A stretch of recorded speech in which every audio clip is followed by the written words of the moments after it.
Good morning friends. तो friends अब हम इस प्रॉब्लम को सॉल्व करेंगे। ये बहुत अच्छी प्रॉब्लम है, ब्यूटीफुली डिजाइन प्रॉब्लम है। आपका जो एक टॉपिक है risk analysis in capital budgeting, ये उस टॉपिक से कनेक्टेड है। चलिए पढ़ते हैं। XYZ Limited is presently all equity financed. Okay. The director of the company have been evaluating investment in a project which will require 270 lakhs capital expenditure on new machinery. They expect the capital investment to provide an annual cash flows of 42 lakhs indefinitely, which is net of all tax adjustment. The discount rate which is applied to such investment is 14% net. तो पहले ये जो तीन चीज़ें हैं इनको हम note कर लेते हैं। पहली चीज़ है कि जो हमें इन्वेस्टमेंट चाहिए, इनिशियल इन्वेस्टमेंट,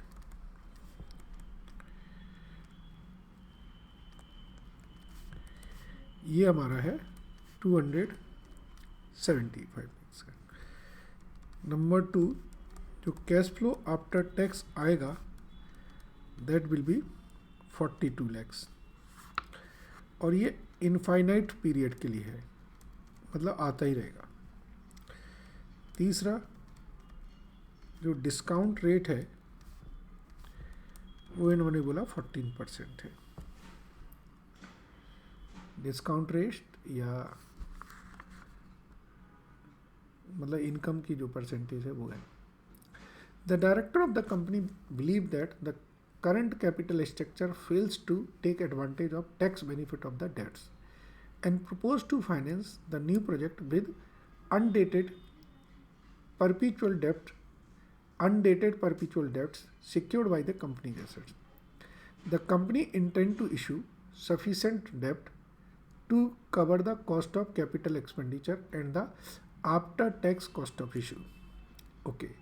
एक तो जो शुरू में पैसा लगना है 270 lakhs, और प्लस जो बाद में कोई अगर कॉस्ट ऑफ इशू है वो भी लेना है। तो ये लाइन आप ध्यान से पढ़ें। इनिशियल एक्सपेंडिचर तो हमें पता है कि 270 लाख लगने हैं, लेकिन अगर कोई कॉस्ट ऑफ इशू है वो भी हमें रिकवर करना है।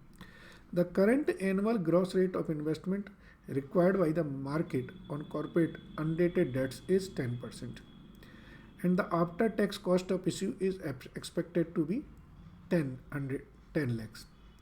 Company tax rate is 30%. Okay, so हमें निकालना है adjusted present value of the investment. तो वो तो आपकी सामने से ही पता चल रही। क्वेश्चन में लिखा है कि after tax cost of issue, ये हमारे कितने हैं, 10 lakhs है। ठीक है। So amount to be raised from debt, वो हमें कितनी चाहिए, 280 लाख चाहिए। ठीक है जी। इंटरेस्ट कितना लगेगा इस पर, 10% से 28 lakhs, और इस पे जो हमें टैक्स बेनिफिट होगा इंटरेस्ट पे 8.4 lakhs पर एनम आएगा। ठीक है जी। अब चूंकि हमने अनडेटेड दिया, अनडेटेड का मतलब है इसमें हमें कोई रिडेम्पशन की नहीं है, ये चलता ही रहेगा। तो हम लिखेंगे since it is undated debts, that is जो टैक्स रिलीफ है विल बी, ये परपिट्यूट क्रिएट कर रही है। परपिट्यूट मतलब का है कि आपकी कंटिन्यूसली ये पैसा आपको मिलता रहेगा। सो वो कितना आएगा, परपिट्यूटी में आपको पता है, या एन्युटी की जो हम बात करते हैं, आज की डेट में अगर हम चाहें तो पूरी कैलकुलेशन करके this will be 84 lakhs for whole life. ठीक है, so now net present value आपकी जो है वो कितनी आ रही है? नेट प्रेजेंट वैल्यू आ रही है हमारी 42 lakhs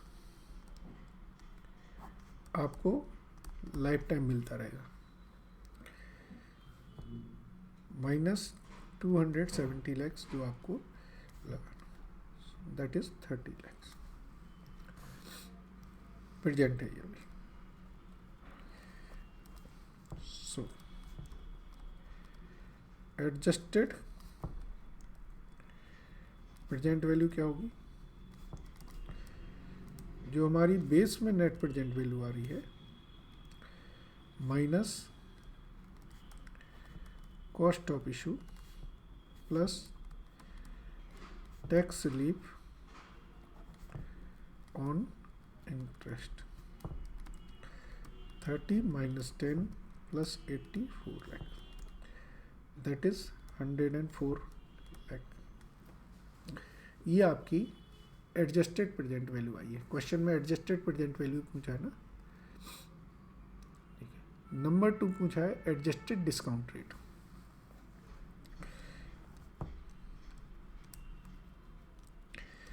एडजस्टेड डिस्काउंट रेट, ठीक है। अब इस चीज़ को समझ लीजिए, यहाँ पर ये जो डिस्काउंट रेट था वो 14% था। 14% पे हमारी इनकम 42 lakhs थी। तो अब हम मानते हैं कि अगर at net present value is equal to 0,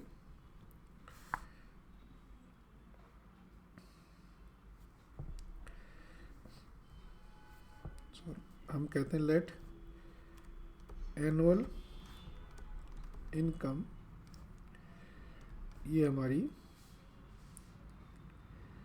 x है, ठीक है। एनुअल इनकम हमारी एक्स है।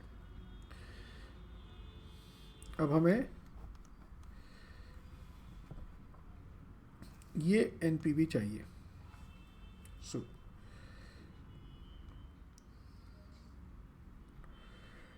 प्रेजेंट वैल्यू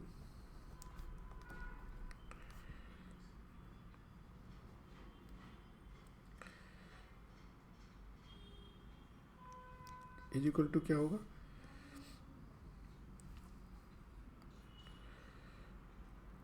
एनुअल इनकम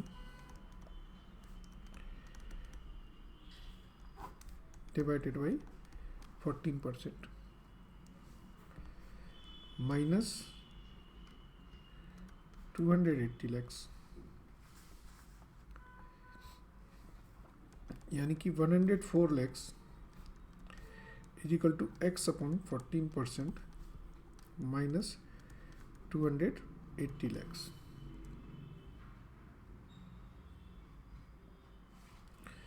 और अब मुझे ये जीरो करना है।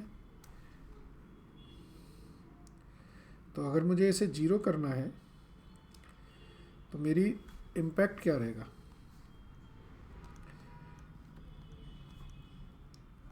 ये प्रॉफिट आएगा ना मुझे, या इसको ऐसे कर लेते हैं। अब ठीक है, मेरा कॉस्ट कितनी लग रही है? मेरी कॉस्ट लग रही है सिर्फ 176 लाख।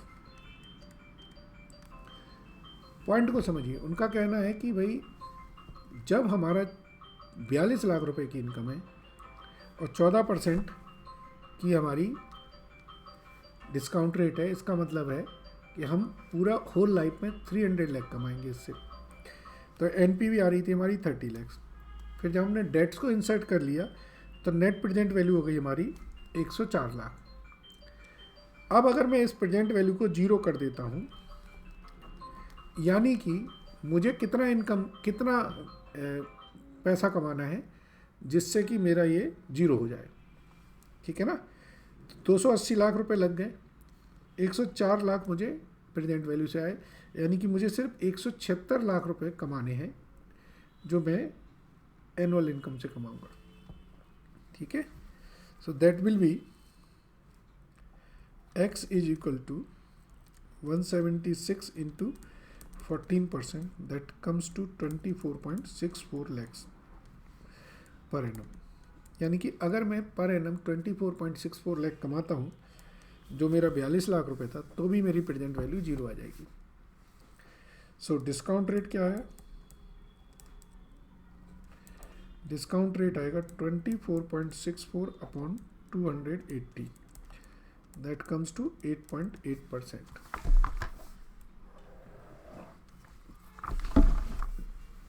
ठीक है। तीसरा इन्होंने बोला explain the circumstances under which this discount adjusted discount rate may be use to evaluate the future investment.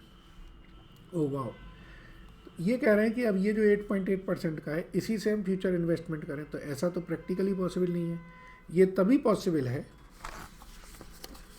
ये तभी पॉसिबल है जब जो इस बिजनेस की रिस्क है वो सेम न्यू बिजनेस की रिस्क भी पॉसिबल हो।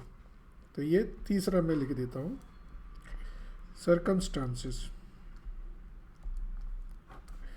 Number 1, business risk should be identical, same जो जितनी रिस्क इस बिजनेस में है वही प्रपोज्ड बिजनेस में हो, ठीक है ना। Number 2, financing should be same method and same terms, ठीक है ना। ये दोनों चीज़ें होंगी तब हम इस डिस्काउंट रेट को यूज़ कर सकते हैं, ठीक है ना। चलिए, आई होप थोड़ा सा एक ट्रिकी क्वेश्चन था बट समझ आया होगा। Thank you very much.